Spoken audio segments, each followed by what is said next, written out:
আসসালামু আলাইকুম এভরিওয়ান, কেমন আছেন সবাই? আমি নূর হোসেন, আবার আপনাদের মাঝে চলে আসলাম নতুন একটা শিক্ষামূলক ভিডিও তৈরি করব। আজকে আমি যে বিষয়টি নিয়ে কথা বলব সেটি হলো সুন্দর ব্যবহার। সুন্দর ব্যবহার বা আখলাকে হামিদার ভালো ভালো গুণগুলো নিয়ে আজকে কথা বলব।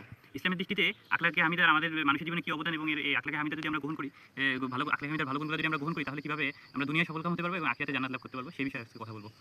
তো আমি একটা কথা বিশ্বাস করি, মানুষ ভালো হয় তার কর্মের দ্বারা, আর ঈমান ভালো হয় তার কর্মের দ্বারা। এখানে দ্বিতীয় তার দ্বারা বোঝানো হচ্ছে যে মানুষ যদি ভালো কাজ করে, আল্লাহ তাআলাকে যদি মানুষ যদি তার ভালো কাজ দিয়ে আল্লাহ তাআলার উপর পূর্ণ ঈমান এনে তার ভালো কাজ দিয়ে আল্লাহ তাআলাকে রাজি খুশি করতে পারে এবং আল্লাহ তাআলার রাসূল হযরত মুহাম্মদ সাল্লাল্লাহু আলাইহি ওয়াসাল্লামের আদর্শ নিজের চরিত্রে ধারণ করে এবং ভালো ভালো কাজ করে, তখন তার ঈমান বৃদ্ধি পাবে। আর ঈমান বৃদ্ধি পেলে সে ভালো ভালো কাজ করতে পারবে। যত ঈমান বৃদ্ধি পাবে সে আরো ভালো ভালো কাজ করতে পারবে।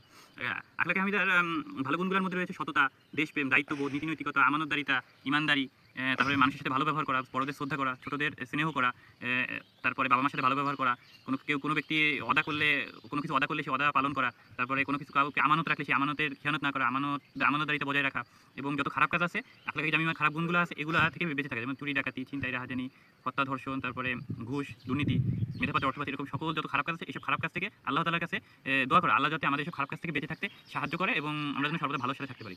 আমরা তো মুসলমান, আপনি কি বলতে পারবেন কোনো মুসলমান কি জাহান্নামে যেতে চায়? আমরা তো সবাই জান্নাতে যেতে চাই, কিন্তু জান্নাতে যাওয়ার জন্য যে সঠিক রাস্তাটা, পথটা, সেটা কি আমরা জানি? আমরা সঠিক পথের দিশাকে কীভাবে পাবো? যদি আমরা সঠিক পথের দিশা পেতে চাই, আমাদের ৩টি কাজ করতে হবে।